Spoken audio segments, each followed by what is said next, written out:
The television, it really isn't just a box in the corner anymore, is it? For so many of us, it's like the central hub for entertainment. Oh, absolutely. And well, increasingly, it's becoming a control center for our smart homes, too.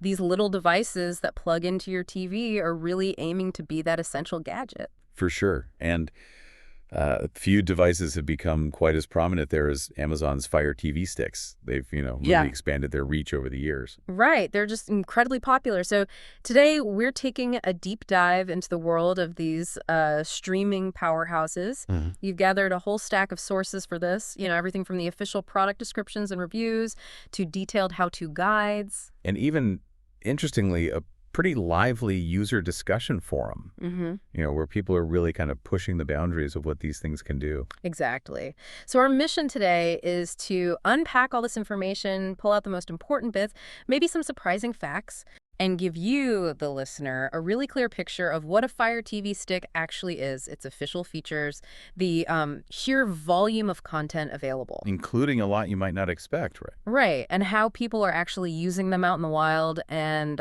what you really need to know if you're thinking about getting one or maybe just want to understand its potential. Sounds like a plan. Okay, so let's start with the basics then. At its core, what exactly is a Fire TV stick? Well, think of it like a small, specialized computer designed just for your TV. It's usually a little stick or a dongle that plugs right into your TV's HDMI port. Okay. You give it power, connect it to your internet, your Wi-Fi, and boom, basically it turns almost any TV, even an older one or maybe an old smart TV with outdated apps, into a modern smart TV. Giving you access to all that online streaming stuff. Exactly. Apps, services, the works. And it's probably worth quickly mentioning the difference between the Fire TV stick, the dongle, and the actual Amazon-branded Fire TVs, the full television sets they sell. That's a good point. Yep. Yeah, they share a lot of the same software features, but the stick is consistently highlighted in, well, pretty much all the sources as a much more affordable way to get that Amazon TV experience onto a screen you already have. Right, you don't need a whole new TV. Precisely. And the setup process itself is something the sources really, really emphasize as being incredibly straightforward. How simple are we talking? Often boiled down to just like 3 steps. Plug it into the TV's HDMI, plug the power adapter into the wall, and connect it to your Wi-Fi. And user reviews seem to back that up. Oh yeah, lots of comments about it being truly plug and play. Mm-hmm. Some even mention how easy account login has become. Sometimes you can just scan a QR code with your phone, apparently. Oh, that's handy. Yeah, they've definitely tried to make that first step as painless as possible. Okay, so once it's up and running, what's its main job? Its main job is really to give you an easy way to browse and access all your streaming apps and services, Mm-hmm. Netflix, Prime Video, all that stuff, through an intuitive on-screen menu. And looking across the sources, it's clear it's not just like one single product either. There are different models, right? Mm-hmm. Yeah, you've got the Lite, the standard stick, the 4K Max, and there's the Fire TV Cube, which is a bit different. And these offer, what, varying levels of performance? Exactly. Performance, Wi-Fi capabilities, features like 4K resolution or HDR support, which, naturally affects the price you'll pay. Mm-hmm. You've got entry-level HD models right up to the faster 4K ones, and then the Cube has even more built-in tech. Gotcha. One small but kind of interesting detail I saw tucked into some of the product descriptions, especially the Spanish Amazon one and the Dell source, was this mention of sustainability efforts. Oh yeah, like what?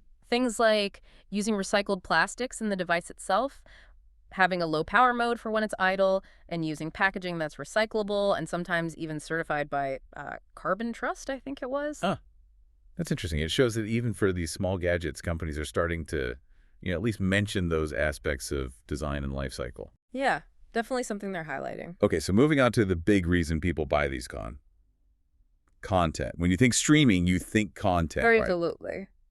And the sources really paint a picture of just a massive library available through these devices. Yeah, the sheer variety of apps seems to be a major selling point. We saw pretty much all the big names listed across the different sources: Netflix, Prime Video, Disney+, Hulu, Max, Peacock, Paramount+, you name it. Plus music services too, right? Like Spotify, Pandora, Amazon Music. Right. Basically, if you subscribe to a major service, you can probably get its app on a Fire TV stick. But here's where it gets really interesting, and something the sources highlight quite a bit: the huge amount of free ad-supported content you can get. Ah, yes. This surprised me a little. Yeah.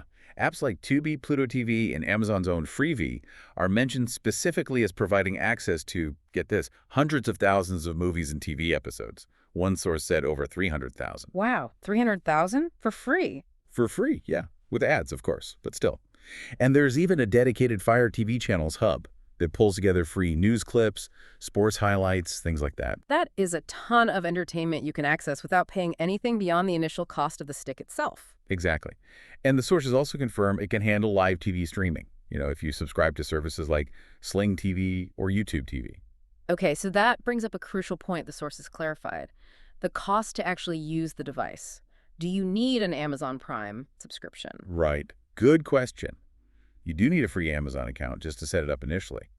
But, and this is key, a paid Prime membership is explicitly not required to operate the Fire TV stick. So you can use it without Prime? Absolutely. Now, obviously, having Prime is useful, maybe even recommended, as one source put it, if you want to watch all the Prime Video content, since that's heavily integrated. But it's not mandatory for the device to function. So the main takeaway here is there's no monthly fee just for owning and using the Fire TV stick hardware itself. Correct. Any ongoing costs you might have are purely for the separate subscription services you choose to add your Netflix bill, your Max subscription, whatever. The stick is just the gateway. Exactly. It's the gateway. And you decide which doors you want to pay to unlock and which free ones you want to walk through. Okay, so streaming content is clearly the main event, but the sources reveal these devices actually do quite a bit more, especially thanks to Alexa integration. That's right. The included Alexa voice remote is a really core feature on most models. You just press and hold the little microphone button, speak your command. And what can you ask it to do? Oh, lots. Search for movies or shows, obviously. Play music, ask for the weather, general knowledge questions. One source even mentioned you can search by actor, plot details, or even like memorable quotes from a movie. Huh, that's pretty cool. Show me movies where someone says, "I'll be back." Exactly. But what's perhaps more forward-looking and a feature that seems to be evolving is the smart home integration. Okay, tell me about that. Many Fire TV models, maybe not the very basic Lite, but the others, include something called a smart home dashboard. This lets you actually view and control compatible smart home devices right there on your TV screen. Wait, so while you're watching a movie, you could use the remote to tell Alexa to dim your smart lights. Precisely. Or adjust your smart thermostat, turn off a smart plug. The sources listed lights, plugs, thermostat specifically. Any other devices? Yeah, you can even pull up live video feeds from compatible smart cameras or video doorbells. Yeah. So if someone rings your doorbell, you could potentially see who it is right on the TV. Wow, okay. That turns your TV into kind of a giant smart home control panel. Pretty much. One source, HelloTech, I think, explained how you bring it up, usually a voice command like, show my smart home dashboard, and then you use the remote's directional buttons and select button to, turn things on or off, or press the menu button for more options like brightness. And you need to set those devices up in the Alexa app first. Right. For them to appear on the TV. Yes, exactly. That source mentioned you need to add them as favorites in the main Alexa app on your phone or tablet for them to show up readily on the Fire TV dashboard. Okay. Now, you mentioned the voice remote. Do you always need the remote for Alexa commands? On the sticks, generally yes. You either press the button on the remote or you could pair it with a separate Echo speaker and use that for voice commands. However, the source didn't point out the Fire TV Cube is different. How so? The Cube has its own microphones built right into the device itself, so it acts like a full, hands-free Echo speaker as well as a streamer.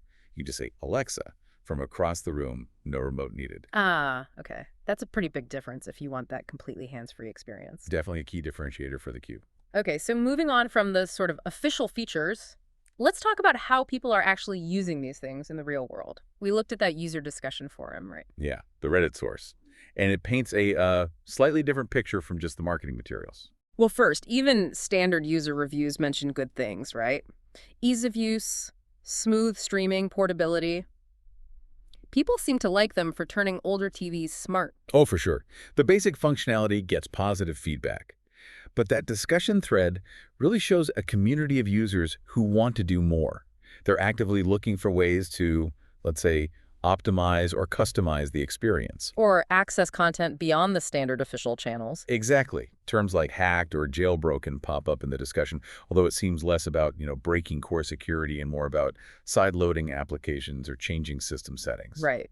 And what are the main goals these users seem to have based on that discussion? Well, based on what people are asking about and suggesting, the common goals definitely seem to be finding ways to access completely free streaming content, movies, shows, live TV. Also, getting rid of Amazon's ads on the interface or replacing the default home screen entirely. And sometimes trying to speed up the device, maybe removing software they see as unnecessary. Okay. And the source actually listed specific apps and methods people were talking about. What kinds of names came up? Yeah, the discussion threw around various names. For streaming movies and shows, apps like Scrimeo, Cinema HD. Someone mentioned an ad-free version, specifically BTV, on-stream HGO box were discussed. And for live TV or sports? For that, things like Tivabit came up often, usually needing separate playlists you have to find. Also, Streamfire, someone mentioned using the built-in browser for a site called the TV app SportsX RBTV77.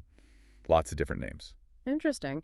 And there was some debate within that discussion, too, wasn't there, about the best way to get this unofficial content, like using Kodi versus other apps? Yes, definitely. That was a clear thread. Some users argue that Kodi, while powerful, requires more setup, more maintenance, and its add-ons can be unreliable or break. Okay. Others seem to prefer using standalone APKs. Mm-hmm. These are basically the app installation files you download directly, kind of like installing software on a computer from a file instead of an app store. They felt these were simpler, especially if paired with a specific type of service. Ah, okay. And that service was Real Debrid, right? The source mentioned that costing a few dollars a month. Exactly. Real Debrid, or RD as they called it, came up a lot. It was described as costing roughly, $3 to $5 a month. One user mentioned about $17 for 180 days. And what exactly does it do? Why pay for it if you're trying to get free content? Good question. The way users describe it, Real Debrid isn't a streaming service itself, but it aggregates premium high-quality download links from various file hosting websites.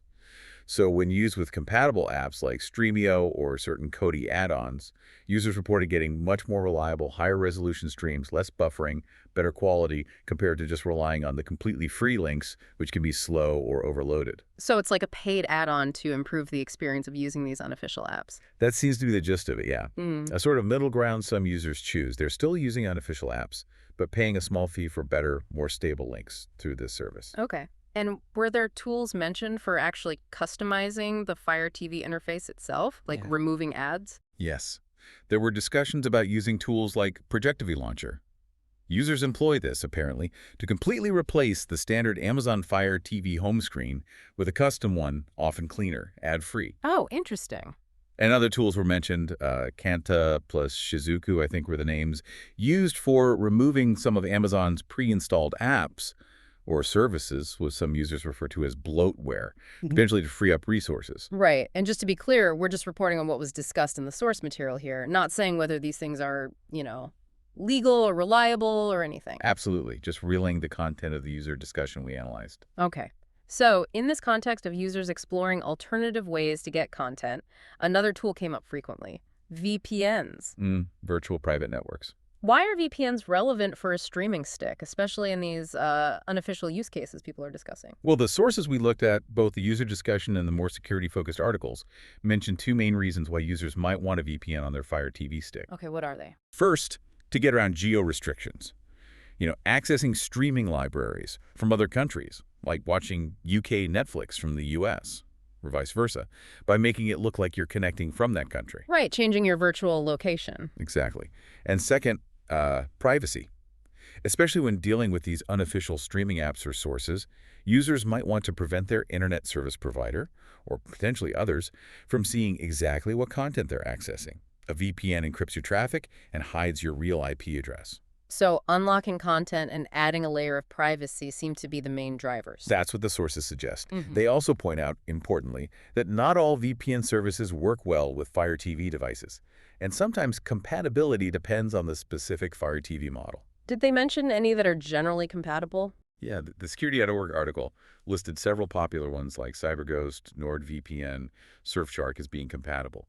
And model-wise, they generally work better on the more powerful devices like the Fire TV Stick 4K, 4K Max, and the Cubes, plus some of the second and third gen standard sticks. Older or less powerful models might struggle. Okay. And how do people typically install a VPN app onto the stick itself? A couple of main ways were mentioned. The easiest is if the VPN provider has an official app right there in the Amazon App Store on the Fire TV, you just download it like any other app. And if they don't? Then the more common method, especially for users already exploring unofficial stuff, is using an app called Downloader. It's basically a simple web browser and file manager that lets you download and install Android application files, the APK files, directly onto the Fire TV. So you download the VPN's APK that way. Okay. Router level setup was also mentioned? Yeah, as a third option, but described as more complex. That involves setting up the VPN connection on your actual home Wi-Fi router, so all devices connected to it, including the Fire TV, use the VPN. More involved setup, though. Gotcha. And there was a quirky tip about using a mouse sometimes. Huh, yeah. The security.org source mentioned that some apps, especially Android apps, not perfectly optimized for a TV remote, can be tricky to navigate. They suggested using a utility app, I think Mouse Toggle for Fire TV was the name, which basically simulates a mouse cursor on the screen that you control with the remote's directional buttons. It can be helpful for clicking small buttons or navigating awkward interfaces in some VPN apps or other side-loaded apps. Makes sense. And how do you know if your VPN is actually working? The source suggested a simple check. Install the Downloader app if you haven't already, then use its built-in browser to go to a website like whatismyeep.com. It'll show the IP address the website sees. You compare that to your real IP address, which you can find easily online before connecting the VPN. If they're different, and the displayed IP matches the location of your VPN server, then it's working. Simple enough. What about the region switching aspect for streaming services? That's a bit more involved, according to the source. It's not just about connecting the VPN. You also need to go into your main Amazon account settings, usually on the web, and change your country region setting under Content and Devices. And crucially, your Amazon Prime account region needs to match the VPN server location you want to access. So to watch UK Prime Video, you need a UK Amazon account setting and be connected to a UK VPN server. Okay, so a couple of steps involved there. What about free VPNs? Do they work? The sources acknowledge that free VPNs exist, and some might be compatible names like Windscribe or Hotspot Shield's free tier were mentioned. However, they generally caution that free VPNs often come with significant limitations, like data caps, you run out of VPN data quickly, slower speeds, or fewer server locations, which can make streaming frustrating. Paid options are usually recommended for a better, more consistent streaming experience. Right. And finally, if the VPN isn't working right, any quick troubleshooting tips mentioned? Yeah, the usual tech support stuff mostly. Clear the cache and data for the VPN app itself within the Fire TV settings. Try connecting to a different Wi-Fi network if possible. Restart everything, the Fire TV stick, your modem, your router, reinstall the VPN app. Or within the VPN app settings, try switching the VPN protocol, like from OpenVPN UDP to TCP, or trying WireGuard if available. Standard tech fixes, basically. Pretty much, yeah. Okay.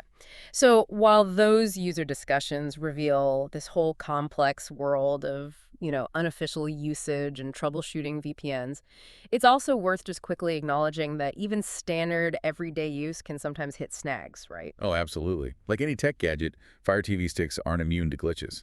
Sources mention common issues like problems connecting to the internet, audio suddenly not working right, or the remote just becoming unresponsive. The usual suspects for streaming devices. Exactly. The good news, though, according to the troubleshooting guides we saw, is that most of these common issues that regular users run into can often be resolved pretty quickly. Often with simple fixes. Yeah, very often the first recommendation is just the classic turn it off and on again. Restarting the Fire TV stick itself by unplugging it for a minute or using the menu option. Checking your Wi-Fi connection is obviously key too. Simple steps often do the trick for the most common snags. Good to know. Okay, wow, we've really covered a lot of ground today. We started with the basic function, right? The Fire TV stick, just turning your TV into a smart TV, super easy setup. And then we sort of peeled back the layers. We saw the huge range of content options, especially that surprising amount of free movies and shows available. And we clarified it. That key point, no monthly fee, just to use the device itself. Then we explored its growing role beyond just watching stuff, that Alexa integration for voice control, and the kind of unexpected ability to manage your smart home devices, even see camera feeds right there on the TV. Yeah, that was pretty interesting. And then we dove into that user community perspective. drawing from our source material to see how some people are actively trying to customize their experience, access alternative content, and using tools like specific apps, VPNs, and even services like Real Debrid in that whole process. And all of this insight, all these details, came directly from that stack of sources. We reviewed the articles, the product pages, the user guides, and that fascinating discussion thread. It really shows how the Fire TV Stick, while marketed as a pretty simple streaming device, is actually part of this constantly evolving ecosystem. The capabilities are changing, user interactions are definitely diverse. It makes you think, doesn't it? What does all this mean for the future of that main screen, that central screen in our homes? And maybe how much control or customization do you, the listener, really want over that key interface? Yeah, definitely something to mull over as you navigate your own digital world.